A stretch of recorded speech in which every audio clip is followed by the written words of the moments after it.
Hello everybody, welcome to Thursday's first video of the day. This is going to be a very important one because a lot of stuff, like I woke up this morning and thought, you know, what is Kabam planning to do with answering a lot of the players they have done, it seems, when it comes to the Modok store? Because let's face it, on its current iteration, it is not in any way, shape or form good. There seems to be an error or a bug at the moment, which has now been sorted out. So yesterday we reported on something where it was the case the numbering of the health was 2,700. This is now changed. That's good.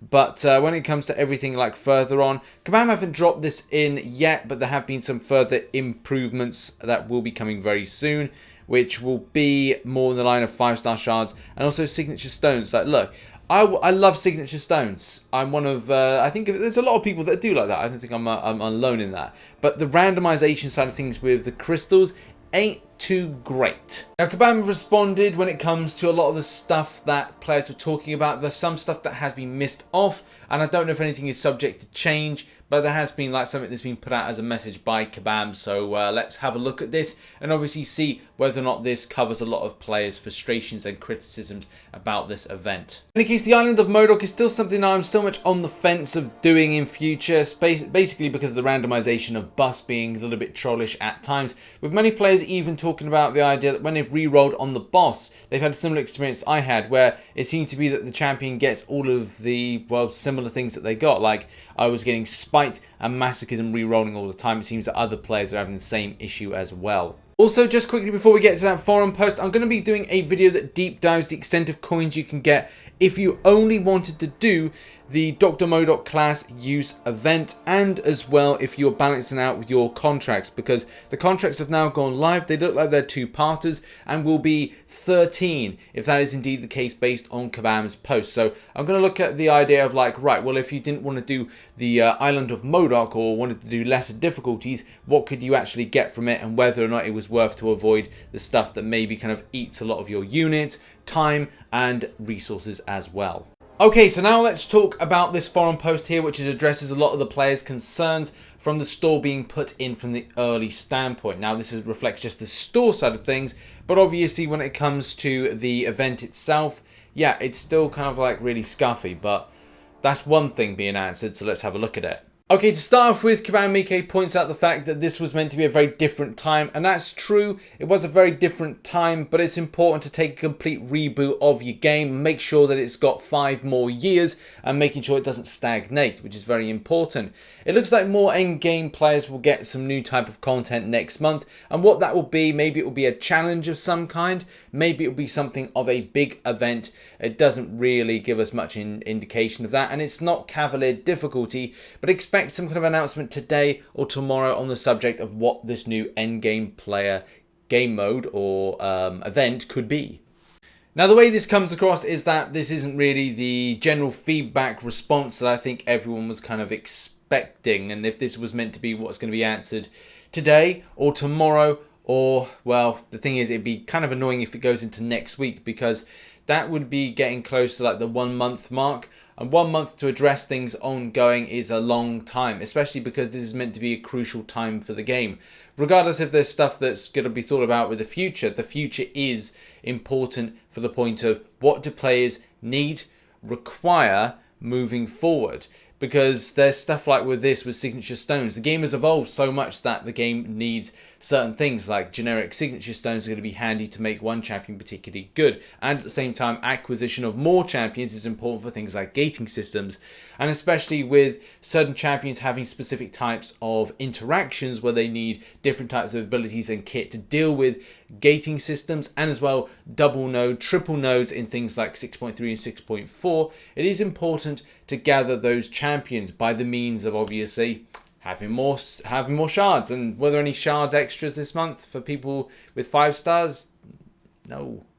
Okay, so let's have a look at the changes that are going to be made to the store. Further on in the post, Kabam Miike says, for Cavalier players, we're adding the following options to the store, which is 5-star generic signature stones, limit of 20 for 16 coins at a time, I want to say, with that one, which does seem a little bit much, but I'm sure that kind of, we'll have a look back in the store in a moment to compare that off. And 1,000 5-star shards, which cost 20 coins a piece, and has a limit of 15, so that means you can get up to 15,000 5-star shards with a price of 300 coins if you are so inclined to do that. And also additionally, they're increasing the maximum tier 5 basic catalyst fragments from 3 to 5. So instead of you purchasing 3 times, you can now purchase 5 times. Looking at the store at the moment, it does seem that 16 coins is fair based on what it is. I mean, to be honest, I'd love to have that down to at least 10 coins in order to make it more appetizing to then buy some other stuff.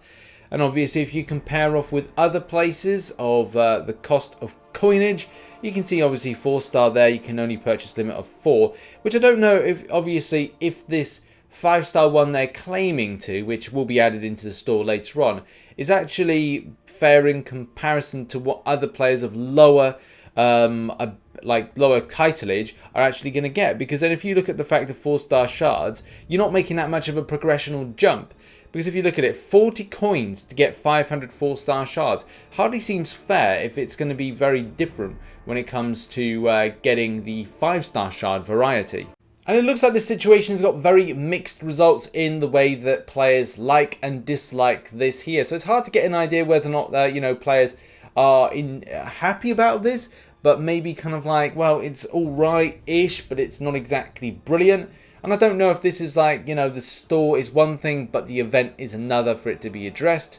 This whole situation has been very, very strange. Very strange from a point of this week we've had some good stuff, bad stuff from Kabam answering stuff and not compensating, but kind of rewarding back to the players. The Rifts thing and the intel at the start of the week, bit scuffy. Good news about the load of intel that we got. Bad news was the extent of energy refills.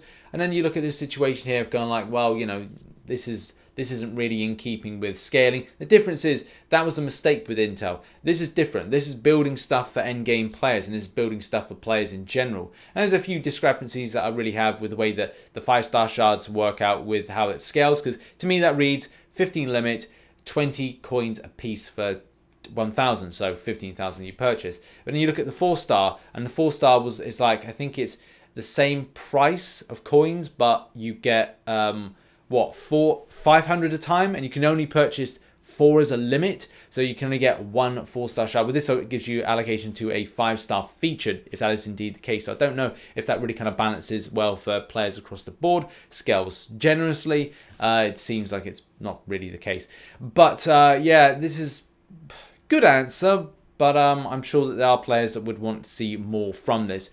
For me personally, it was the generic signature stones I was most interested in, because that's just right, well, I'll put 20 signatures onto a certain champion. Is that going to mean that I'm going to push Namor close to 200 sig? Is it going to be a case I put that on Beardo and get him to 200 sig? These are fundamentals that are important to me of where I'm grinding at the moment. And obviously that will differ with a lot of players, but I think endgame players are more specific on trying to gather more signatures to kind of boost up to that 200 signature on certain champions. Whether or not it's prestige bump, because that's another thing. Prestige is incredibly important, and that's an endgame player issue at the moment, is keeping relevant with prestige for the point of being in high-end alliances. So that's the thing that's really got to be considered when it comes to matters like this, and putting in things like special stores, because it'd be very different if we had signature stone crystals after every Modok event being done on a daily basis. That would be a very much different case, because that'd be saying right, you get what, say 28, 30 overall, plus the 20 in the store plus there. So it's it all adds up really nicely to about 70 signature stones, but obviously they're not specific. They would never be specific. It would be a case that they'll be randomized, and some would be generic. So yeah, still not overly happy about this event, but still good to see that something better is coming our way when it comes to coins. And I'll be doing a coin-based video a little bit later on today. 2 new things will be added into this section here at some point today, and we'll still wait to find out what this announcement's meant to be about, some kind of event. So I'm sure that'll be on the forums either today or tomorrow or Saturday, whenever. But yeah, that has been a video. Thoughts about the Modok store now based on the changes in the comment section down below. And as always, thank you very much for watching this video. If you did enjoy it, please hit the like button and check out some new content here. Check out some content over there. Got a special coin-based video coming out later on. I'll see you in the next one. Bye-bye for now.